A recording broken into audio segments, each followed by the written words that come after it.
આજની ધર્મકથા. પ્રણામ. પરમ પૂજ્ય આચાર્ય ભગવંત શ્રીમદ વિજય પ્રેમ સુરીશ્વરજી મહારાજા, જીન શાસનના ગગનની અંદરમાં એવું ગુંજતું નામ કે જે નામ પડે અને આપણને અનેક ગુણોના વૈભવથી છલકાતું એવું આકાશ દેખાય. આકાશ એટલા માટે કારણ કે પૂજ્યશ્રી આકાશની જેમ નિરાલંબન હતા. પ્રેમસુરી મહારાજ સાહેબ પોતે સ્વયં અનેક આત્માઓ માટેનું આલંબન હતા અને પોતે સ્વયં એમના જીવનની અંદરમાં પોતાના ગુરુ ભગવંતો સાહેબે દીક્ષા લીધી ત્યારે વીર વિજયજી મહારાજ સાહેબ પણ હયાત હતા અને દાનસુરી મહારાજ સાહેબ પાસે એમણે દીક્ષા લીધી હતી. એટલે દીક્ષા લીધા પછીનું સમગ્ર જીવન જ્યાં સુધી ગુરુ ભગવંતના યોગ રહ્યા એ જીવન એમણે પૂર્ણપણે ગુરુકુલવાસમાં જ ગાળ્યું. સાહેબ માટે એવું કહી શકાય કે એમનો જન્મ એ પૂર્ણતયા સફળતાનો જન્મ હતો. એમના જીવનનો કોઈ રોલ પ્લે એવો નહીં કે જે રોલ પ્લેની અંદરમાં સાહેબ થોડાક પણ ઊંડા ઉતર્યા હોય અથવા કોઈ એમની ભૂલ કાઢી શકે. આજે ફાગણ સુદ પૂનમ છે. આપણે લગભગ 650 જેટલી જે ધર્મકથાઓ થઈ એ બધી ધર્મકથાઓમાં કદાચ આ પહેલી વાર આવો સંયોગ થયો કે જે મહાપુરુષનું ચરિત્ર આપણે ગુણગંગા ચાલુ છે એ ચરિત્ર દરમિયાન આપણને એમની જન્મતિથિ માણવાનો અવસર મળ્યો હોય. આજે પૂજ્ય પ્રેમ સુરીશ્વરજી મહારાજાનો 138મો જન્મદિવસ.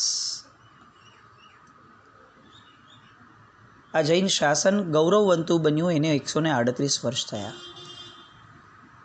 આ જૈન શાસનનો કર્મ સિદ્ધાંત એની પરાકાષ્ઠા સુધી લોકો સુધી પહોંચાડવા માટે સક્ષમ બન્યો એની શરૂઆતને 138 વર્ષ થયા. આ જૈન શાસનની અંદરમાં યુવાધનને સાચવવાવાળું, યુવાધનને દિશા આપવાવાળું અને યુવાધનને પૂર્ણતયા વિતરાગના માર્ગે વાળી અને વૈરાગ્યની ધારામાં સિંચનારું એવું એક થડ એનો જન્મ આજથી 138 વર્ષ પહેલાં થયો. પૂજ્યશ્રી દરેક રોલ પ્લેમાં એક્સપર્ટ રહ્યા, માસ્ટર રહ્યા. જન્મ થયો પ્રેમચંદભાઈ નામ, પિતા પ્રત્યે અનહદ બહુમાન ભાવવાળા, પિતાની સાથે સાથે વ્યારા વગેરે જે પણ સ્થળોએ એમને રહેવાનું થયું દરેક જગ્યાએ પિતાશ્રી પ્રત્યેનો એમનો સદભાવ, એમનો વ્યવહાર ખૂબ ઔચિત્યવાળો અને ખૂબ સરસ મજાનો રહ્યો. પુત્ર તરીકે પિતાને પોતાના પ્રત્યે જે પણ લાગણીઓ છે એ દરેક લાગણીઓને એ સરસ મજાની રીતે એ સંવેદતા. પાછલી ઉંમરમાં કેટલાક મહાત્માઓ બહુ પ્રેમથી એમની સાથે કેટલીક વાતો કરતા. એમાં એકવાર પ્રશ્ન પૂછ્યો હતો કે સાહેબ આપનું બાળપણ જે ગયું એમાં આપના કેટલાક ક્લોઝ એકદમ કોઈ ખાસ મિત્રો ન હતા? એટલે બહુ પૂછતા સાહેબે 2 નામ આપ્યા હતા કે મારા બાળપણમાં 2 મિત્રો હતા. અને ત્યારે પ્રશ્ન થયો કે સાહેબ 2 જ મિત્રો?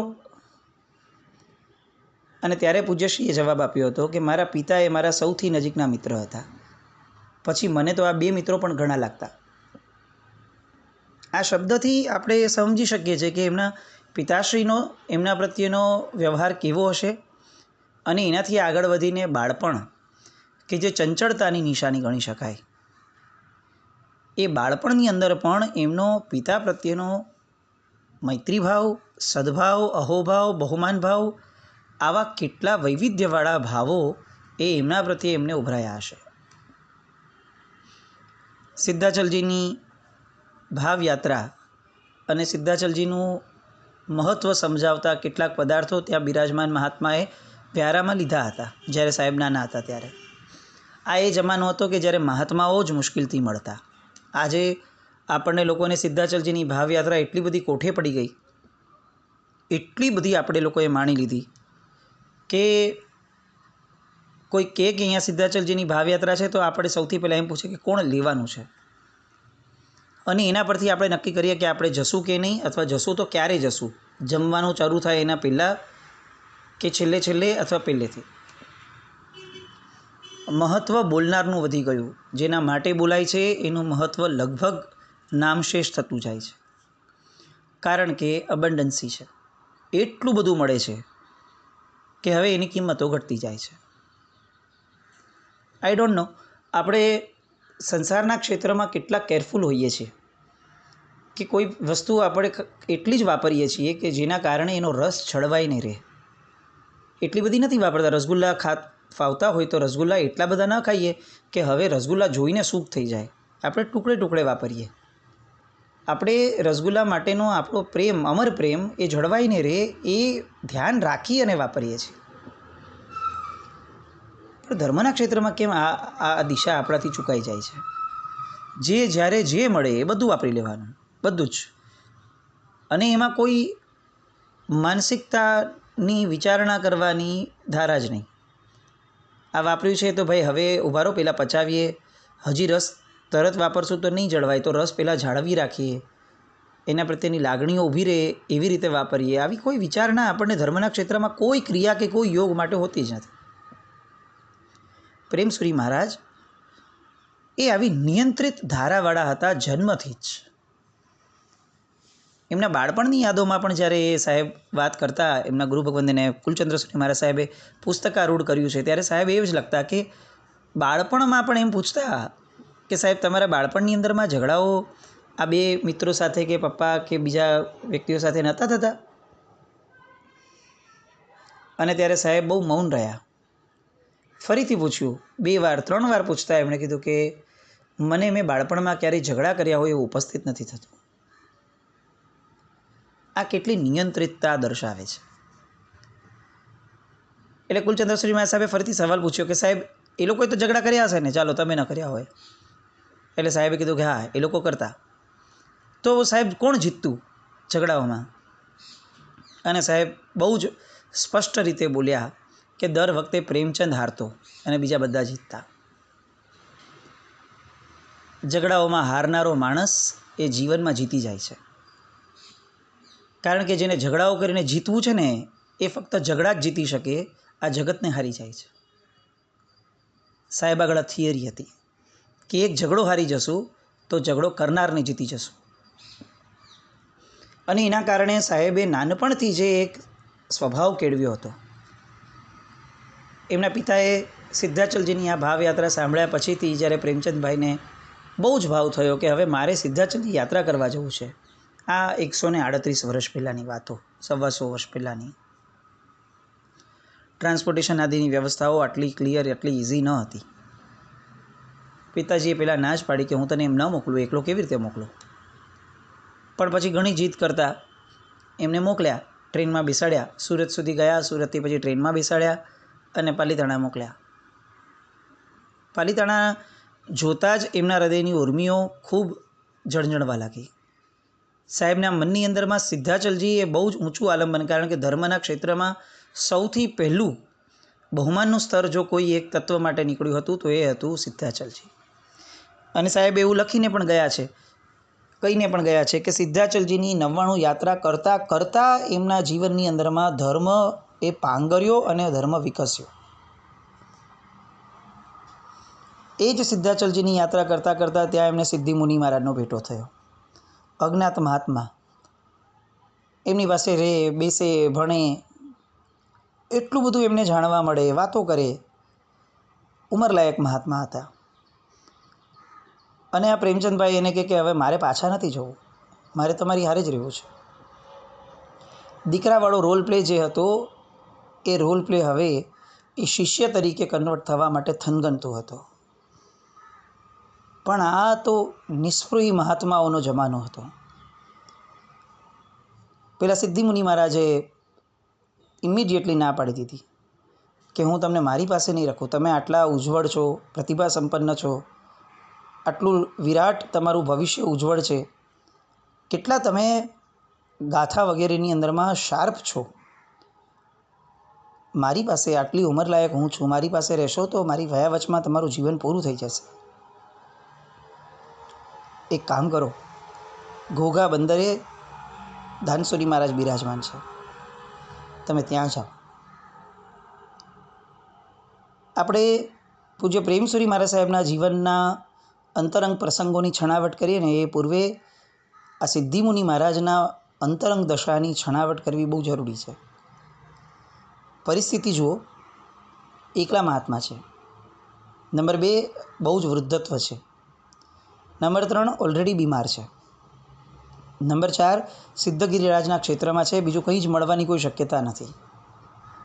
આ 4 પરિસ્થિતિઓ ઊભી હોવા છતાં એક યુવાન સામે ચડીને એમની પાસે રહેવાની, એમના શિષ્ય થવાની, એમની સાચવણ કરવાની, બધી જ જવાબદારી સાથે લેવાની, માથે લેવાની પૂર્ણ સામે ચડીને માંગણી કરે છે. અને તેમ છતાં આ ગુરુ ભગવંત પેલા યુવાનનું ભવિષ્ય વિચારે છે.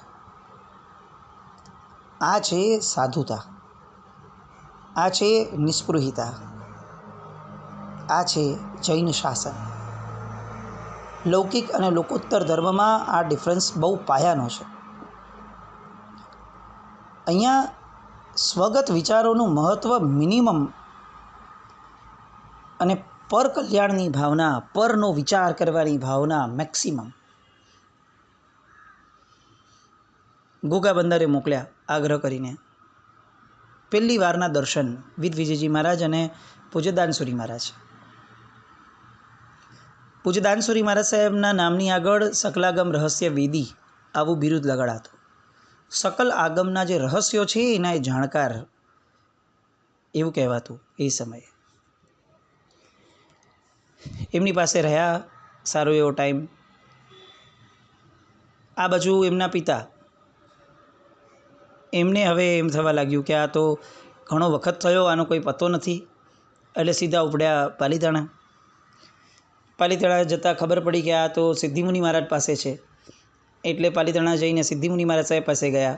ત્યાં જરા આગળ પાછળ પૂછતા છેવટે ખબર પડી કે એ તો ઘોઘા બંદરે ગયા છે. ઘોઘા બંદરે ગયા અને ત્યાંથી ઉપાડ્યા પ્રેમચંદભાઈને અને ઘરે લઈ આવ્યા. ફરી પાછો દીકરાનો રોલ પ્લે આવ્યો. આ બાજુ દાનસુરી મહારાજ એ વિહાર કરતાં કરતાં સમય પસાર થયો અને કેટલાક વખત પછીથી ફરીથી વ્યારા ગામમાં આવ્યા. પોતાના ગમતા ગુરુ મળ્યા. એટલે ગામમાં ને ગામમાં છે એટલે સહવાસ મળે છે. દરેક જગ્યાએ પ્રેમચંદભાઈને થાય છે કે હું એમની સાથે મેક્સિમમ સમય કાઢું. પણ પિતાને ખ્યાલ આવી ગયો કે આ કદાચ એ જ મહારાજ સાહેબ લાગે છે. એટલે રિસ્ટ્રિક્શન્સ ચાલુ થઈ ગયા.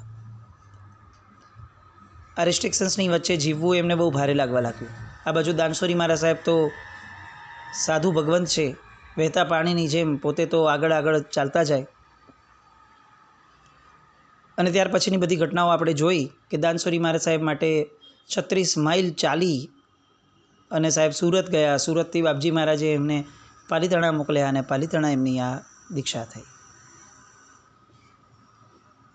પૂજ્ય પ્રેમ સુરેશ્વરજી મહારાજા દીકરા તરીકે જે રોલ પ્લેમાં હતા, હવે શિષ્ય તરીકેના રોલ પ્લેમાં આવ્યા. પરમ વિનીત અને પરમ સમર્પિત શિષ્ય બન્યા.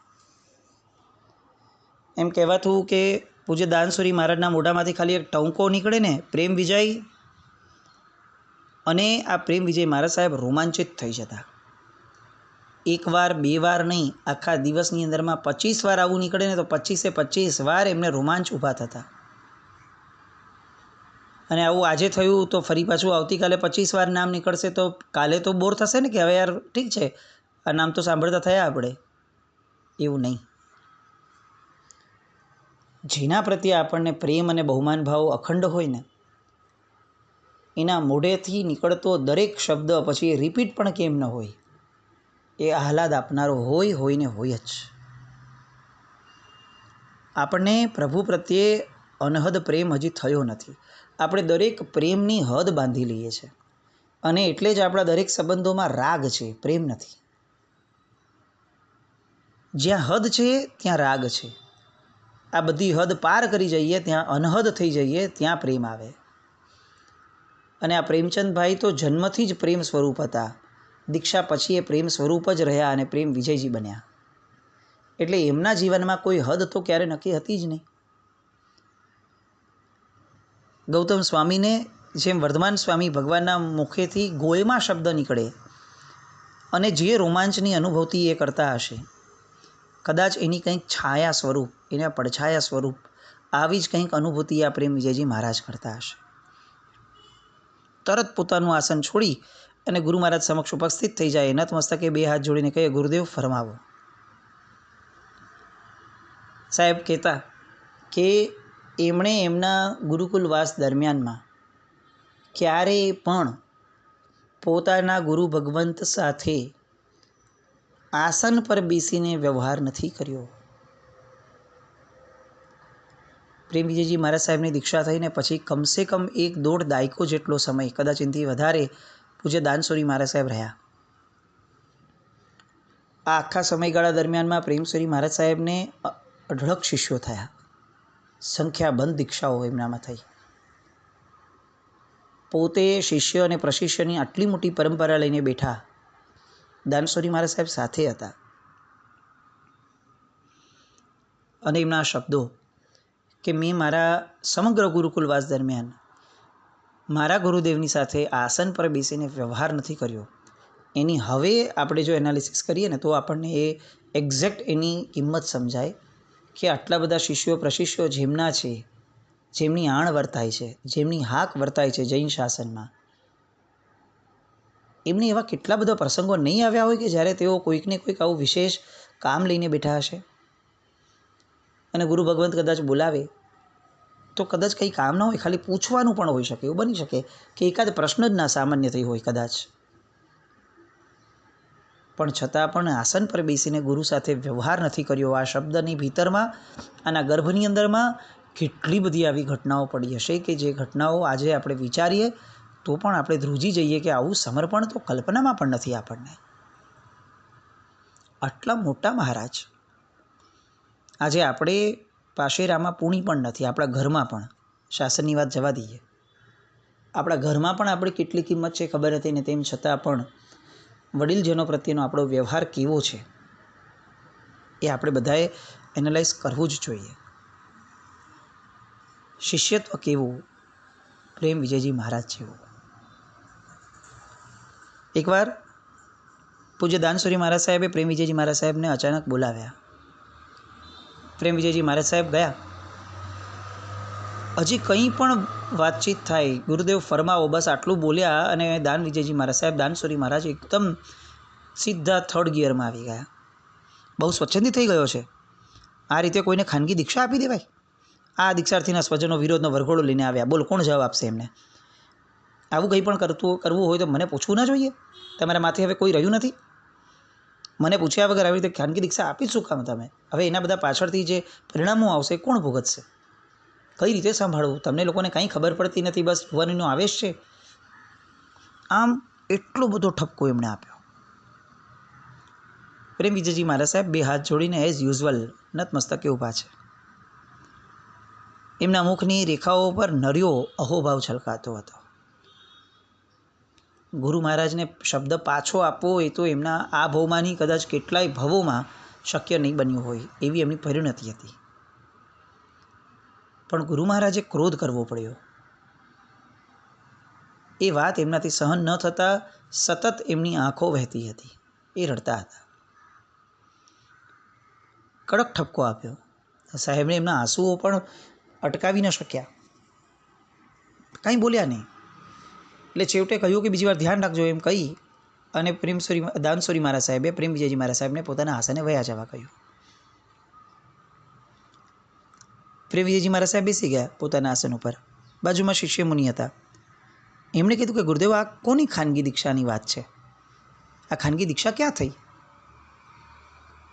અને ત્યારે પ્રેમ વિજયજી મહારાજ સાહેબ કહે છે, હશે, મને ખબર નથી. ક્યાંક થઈ હશે ત્યારે જ ગુરુદેવ પાસે આવો ઝઘડો આવ્યો હશે ને. અને પેલા શિષ્ય મહારાજ એમને જોઈ રાખે છે પોતાના ગુરુને કે અરે ક્યાંક થઈ હશે એટલે તમને ખબર જ નથી? તો ભાઈ સાહેબ, આપનું નામ કઈ રીતે આવ્યું? અને પ્રેમ વિજયજી મહારાજ સાહેબ કહે છે કે હોય કંઈક ગુરુ મહારાજની ગેરસમજ થઈ હશે કદાચ. પણ સાહેબ, આપને ગુરુદેવ જ્યારે આટલો ઠપકો આપે છે ત્યારે આપે કંઈ ખુલાસો કેમ ન કર્યો કે આ ગેરસમજ છે? અને ત્યારે પ્રેમ વિજયજી મહારાજ સાહેબ પોતાના શિષ્યને કહે છે કે ગેરસમજના કારણે પણ ગુરુદેવ આપણને ઠપકો આપતા હોય ને ત્યારે પણ સામે ક્યારે જવાબ ન અપાય, ખુલાસો પણ ન કરાય. ખુલાસો કરો તો ગુરુદેવ ખોટા સાબિત ન થાય. ગુરુદેવને ખોટા સાબિત કરવાના? વગર વાંકે ઠપકો આપવાનો અને શિક્ષા કરવાનો પણ ગુરુદેવને અધિકાર છે. આપણે પૂર્ણપણે એમને સમર્પિત થયા છે. ગુરુદેવનો ઠપકો એ પણ ગુરુદેવની કૃપા છે. પેલા મહાત્મા તો જોતા રહી ગયા કે આ કયા ગુરુને હું વર્યો છું, કયું શિષ્યત્વ સાહેબ પોતે પોતાનામાં ઊભું કરી શક્યા છે. આ બાજુ દાનસુરી મહારાજ સાહેબ સ્તંડિલ ભૂમિએ ગયા. ત્યાં એમની સાથે બીજા શિષ્ય હતા. એમણે ધીરેકથી સાહેબને કીધું, સાહેબ આપે આજે અમને આટલું બધું કીધું પ્રેમ વિજયજી મારા સાહેબને, પણ આ દીક્ષા એમનામાં નહોતી થઈ. આ દીક્ષા તો આવી રીતે આ બીજા મહાત્માએ આપી હતી. અને દાનસુરી મહારાજ સાહેબ એકદમ ચોંકી ગયા. શું વાત કરો છો? પાછા આવ્યા. એમણે સાહેબને પૂછ્યું કે ભાઈ, હું આટલું તમને બોલ્યો તો તમે મને કીધું કેમ નહીં? અને ત્યારે આ પ્રેમ વિજયજી મહારાજ સાહેબ એમને એમ કહે છે કે સાહેબ, આપનો અબાધિત અધિકાર છે મને કંઈ પણ કહેવાનું, અને આપની એ ધારાને સ્ખલના પહોંચાડવાનો અવિનય એ મારામાં કઈ રીતે આવે સાહેબ? હું આપની કૃપાને વર્યો છું. બસ આટલું બોલીને ફરી રડવા લાગ્યા. આ વખતે એમના રુદને દાનસુરી મહારાજને પણ રડાવ્યા. કદાચ દાનસુરી મહારાજ સાહેબને પોતાના સૌભાગ્યો ઉપર આનંદ થતો હશે કે આવું શિષ્યત્વ એમને જોવા મળ્યું. આવા શ્રેષ્ઠતમ શિષ્યત્વને વરેલા ગુરુ ભગવંત પૂજ્ય પ્રેમ સુરેશ્વરજી મહારાજા, આજે એમની જન્મતિથિ છે. ખાસ એમને યાદ કરી એમનું સ્મરણ કરીએ. જેટલા શક્ય હોય એટલા જાપ એમના પદના કરીએ અને એમના પ્રત્યેના બહુમાનને અનહદ વિકસાવવા પ્રયત્ન કરીએ. જીનાજ્ઞામૃત કંઈ પણ બોલાયું હોય તો મિચ્છામિ દુક્કડમ જૈનમ જયતિ શાસન.